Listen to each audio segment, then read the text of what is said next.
welcome to the Deep Dive. Today we're focused on laser technology. This is a huge topic for boards, bridging really fundamental physics with what you do every day in clinic. Absolutely. So our mission here is to distill the high-yield facts, the core mechanisms, and the clinical pearls you absolutely have to know. And we should probably just start with the name itself. LASER. It's an acronym. Right. It stands for Light Amplification by Stimulated Emission of Radiation. Okay, light amplification. So let's situate ourselves. We're talking about the electromagnetic spectrum here. Exactly. And really, it's a pretty narrow band we care about. Visible light is roughly 400 nanometers, which is your blue light, up to about 700 nanometers for red light. And every laser application is just about picking the right spot on that spectrum. That's the whole game. Okay, so let's unpack the physics, the engine of this whole thing. How does a single atom actually generate a laser photon? Specifically, that stimulated emission part. It's basically a three-step process. So you start with your electrons in their normal low-energy orbit. We call that the ground state. The resting state. The resting state.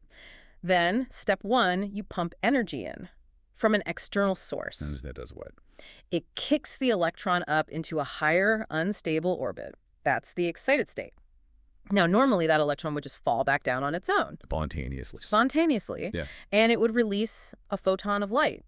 But that's random. That's like a light bulb. Right, and that's not useful for surgery. Yeah. So how do we get from that random light to an amplified surgical beam? That's step three. That is stimulated emission. So imagine a photon from one of those random spontaneous emissions happens to collide with another electron that's still up in that excited state. Yeah. The collision forces that second electron to fall back to the ground state immediately.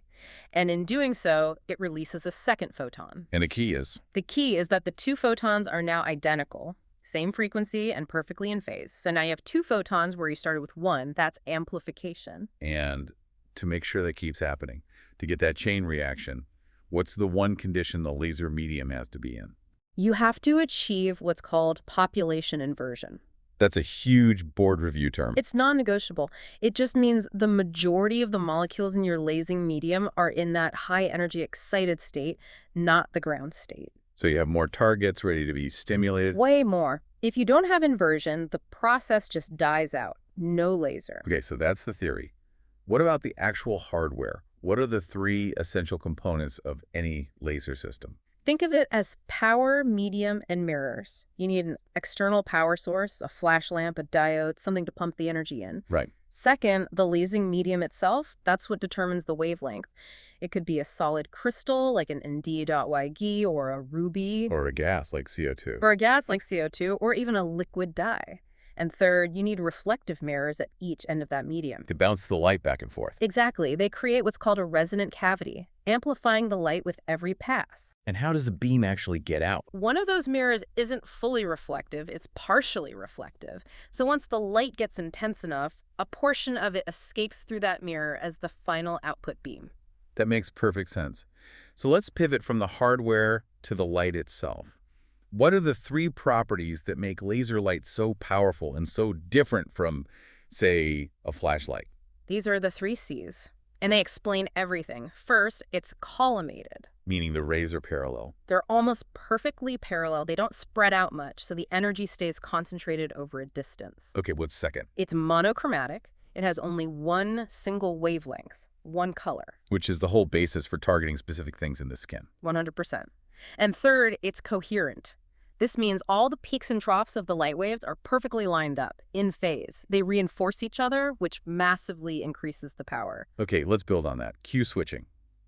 This is critical, especially for things like tattoo removal. How does a Q-switched laser structure differ to get that massive short pulse of energy? It's a really clever trick. Instead of having that one partially reflective mirror that lets light leak out continuously, Right. A Q-switched laser starts with two fully reflective mirrors. So nothing gets out? Nothing. It's a closed box.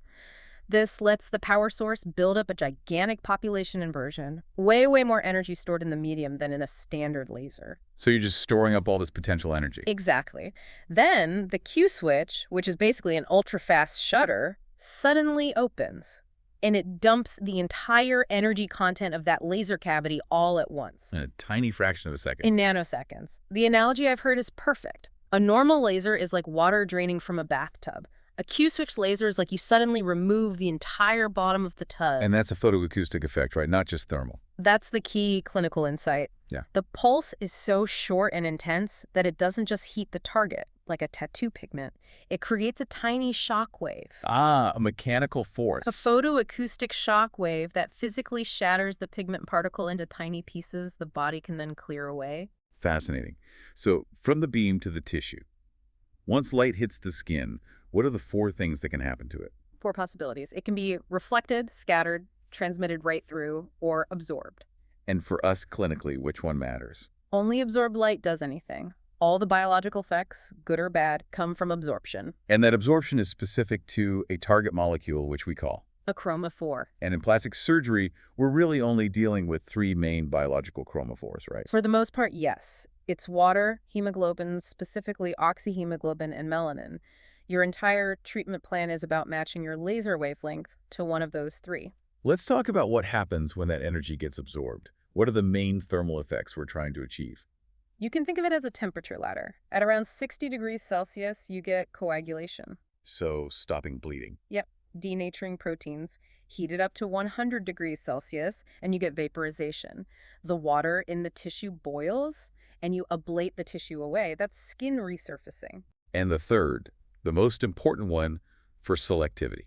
Selective photothermolysis. That's the magic word. Good. It's the whole principle of damaging your target, the hair follicle, the blood vessel, while leaving the surrounding tissue totally unharmed. And achieving that selectivity comes down to one critical relationship, the one between your laser's pulse width and the tissue's thermal relaxation time, the TRT. Explain that for us. The TRT, or thermal relaxation time, is just the time it takes for a target to lose about 51% technically of its heat to the surrounding area. So it's a measure of how fast something cools down. Exactly. And the golden rule, the absolute cornerstone of selective photothermolysis, is that your laser exposure time. The pulse width. The pulse width has to be shorter than the target's TRT. Why is that so critical? Because if you deliver the energy faster than the target can cool off, all that heat gets trapped inside the target. It destroys it. If your pulse is too long, longer than the TRT, the heat has time to leak out and burn the surrounding healthy skin. You lose your selectivity. You get a burn. Simple as that.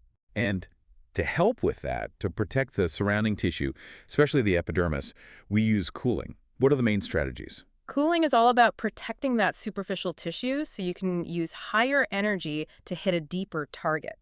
You can do bulk pre-cooling with a gel. Right.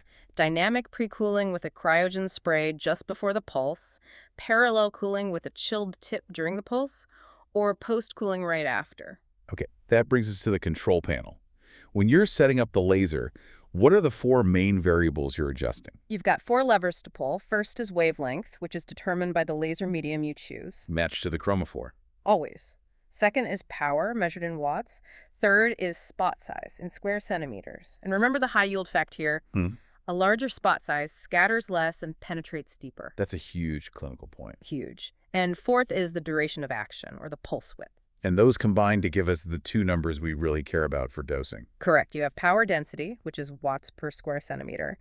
But the one you'll adjust most is fluence. Fluence is the total energy delivered per unit area. It's the power density multiplied by the exposure time, measured in joules per square centimeter. That's your dose. Perfect.